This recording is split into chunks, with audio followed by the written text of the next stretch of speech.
Bonjour et bonne année. Si vous vous demandez comment faire pour aller jusqu'au bout de vos objectifs, cette chronique est pour vous. Alors, c'est parti!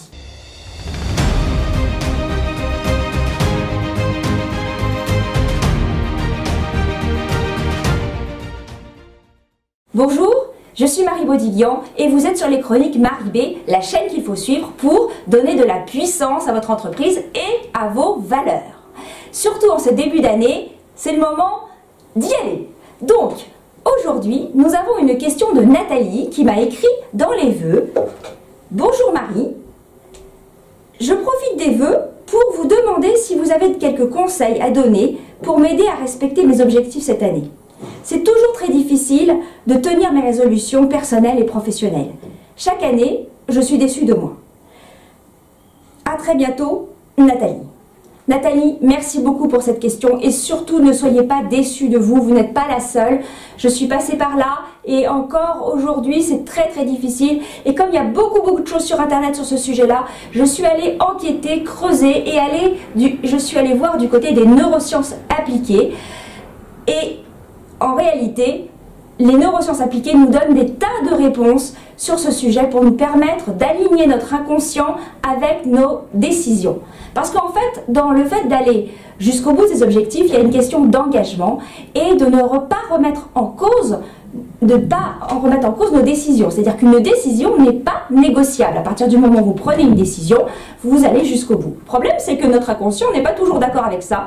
Et en fait, la question qui se pose, c'est est-ce que les objectifs, la façon dont on a mis nos objectifs en place, est-ce qu'ils ont été mis en place de façon à être alignés avec notre inconscient, être alignés avec ce que l'on a au fond de nous? Et aussi, de quelle façon on peut en effet s'auto-programmer pour aller jusqu'au bout de ces objectifs?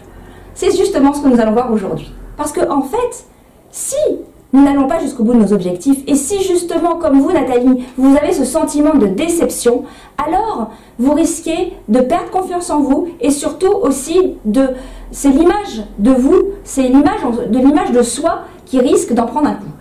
Et la confiance en soi et l'image de soi, ce sont deux des trois piliers de l'estime de soi qui est donc en psychologie considéré comme essentiel pour un équilibre, pour évoluer et avancer chaque année. Donc, pour prendre les bons objectifs et en fait prendre les bonnes décisions qui nous correspondent, nous allons revisiter en fait ce que vous connaissez peut-être déjà, c'est-à-dire le SMART. Et donc, première étape, le SMART revisité par les neurosciences appliquées. Donc, dans SMART, nous avons le S comme spécifique, c'est-à-dire soyez précis. Ça, vous l'avez peut-être certainement entendu déjà dans de nombreux articles. Mais ce que les neurosciences nous apprennent, c'est que en fait, le cerveau ne fait pas ce que nous voulons, mais il fait seulement ce que nous lui demandons avec précision. Et c'est la conclusion des recherches des deux fondateurs de la PNL, programmation neuro-linguistique. Donc pour cela, je vais vous proposer un petit exercice. Cela se traduit par 3 petits points. C'est-à-dire, si par exemple vous souhaitez augmenter votre chiffre d'affaires de 100 000, 200 000 euros ou même 50 000 euros l'année prochaine, cela se traduit par quoi? Une augmentation ou un nombre de clients que vous allez pouvoir gérer dans l'année, mais aussi en 6 mois, en 3 mois, par semaine. Quel est le nombre de clients que vous êtes en mesure de gérer pour atteindre cet objectif? Et on va pousser encore l'exercice un peu plus loin. C'est-à-dire, cela se traduit par, et là vous complétez pour savoir un petit peu quelles sont les conditions que vous allez mettre en place pour pouvoir atteindre cet objectif. C'est-à-dire, plus vous serez précis, plus vous aurez une image précise de l'environnement qui vous permettra d'atteindre ces objectifs, et mieux ce sera, et plus ce sera clair pour votre cerveau. Maintenant, M comme mesurable. Donc si vous avez fait l'exercice précédent, vous avez toutes les données pour pouvoir mesurer votre objectif. Ensuite, A comme ambitieux. Alors je vais traiter le A et le R ensemble. A comme ambitieux et R comme réaliste. Pourquoi? Parce qu'en fait j'aimerais vous donner l'image d'un élastique. Si l'élastique est trop lâche, on ne peut rien faire. Si l'élastique est trop tendu, c'est pas gérable non plus. En fait, ce que l'on constate, et c'est Tony Robbins en fait qui le dit très souvent, nous surestimons l'objectif que nous nous donnons pour un an et nous sous-estimons ce que nous pouvons faire en 4, 5, 10 ans. Donc en fait, vous voyez ce que vous avez envie de faire. Et abandonnez la notion de il faut, il faut, il faut. Projetez-vous dans ce que vous avez envie de faire et ensuite demandez-vous si c'est réaliste en un an et au besoin, jalonnez-le sur 4, 5, 10 ans. Et ainsi, vous allez pouvoir avoir un objectif réaliste. Évidemment, si vous voulez passer de 100 000 euros de chiffre d'affaires à 1 million, ça va être un petit peu difficile. Mais bon, après, tout dépend des conditions, mais quand même. Donc, voilà, c'est une question de jauger et c'est pour ça que je vous ai donné cet exemple de l'élastique. Après, la réalité, être réaliste, c'est aussi être en accord et aligné avec notre inconscient, avec nos valeurs. Et ça, c'est une chose à laquelle je tiens énormément. Parce que si vous n'êtes pas aligné avec vos valeurs, à un moment donné, votre inconscient, qu'est-ce qu'il va faire? Il va simplement lâcher, il va se décourager. Parce qu'en fait, il ne se sent pas aligné. Et donc, soit il va falloir que vous révisiez vos offres pour pouvoir être aligné avec vos valeurs, soit il va falloir que vous révisiez votre objectif. Et là, justement, il y a renégociation de l'objectif. Donc, possibilité d'être déçu en fin d'année.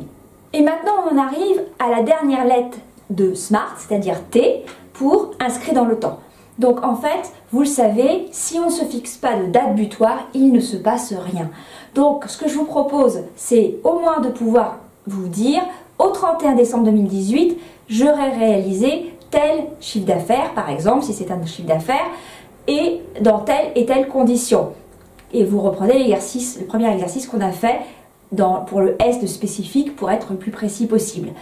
Mais en fait, ce n'est pas suffisant parce que en fait, notre cerveau, un an, c'est très loin, donc il a besoin d'avoir simplement des mesures temporelles beaucoup plus courtes et en fait, morcelez davantage votre objectif et dites-vous, voilà, dans 6 mois, j'aurais fait ceci et j'aurais atteint telle et telle partie de mon objectif, dans 3 mois, et ainsi, le plus vous morcelerez, mieux ce sera.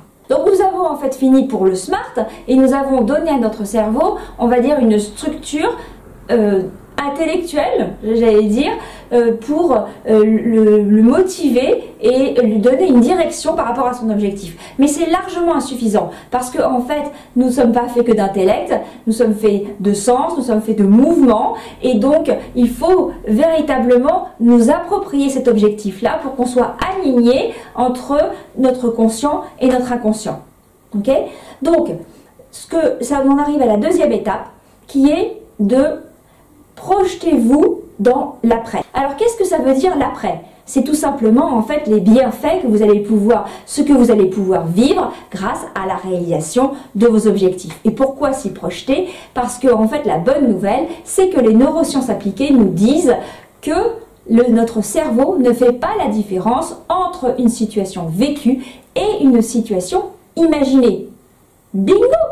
Donc c'est ce qui signifie en fait qu'il vous suffit surtout de pouvoir véritablement vous projeter, imaginer ce que vous voulez pour pouvoir vous concentrer dessus et renforcer l'attention de votre cerveau et le canaliser vers cet objectif-là et vers véritablement les bienfaits de votre objectif. Parce qu'en fait, nous avons dans notre cerveau un système qui s'appelle réticulaire activateur et qui en fait va être une sorte de Google interne et qui va venir en fait se canaliser ce sur quoi nous portons l'attention. En fait, nous renforçons ce sur quoi nous nous centrons grâce à cette magie, cette boîte magique que nous avons dans notre tête.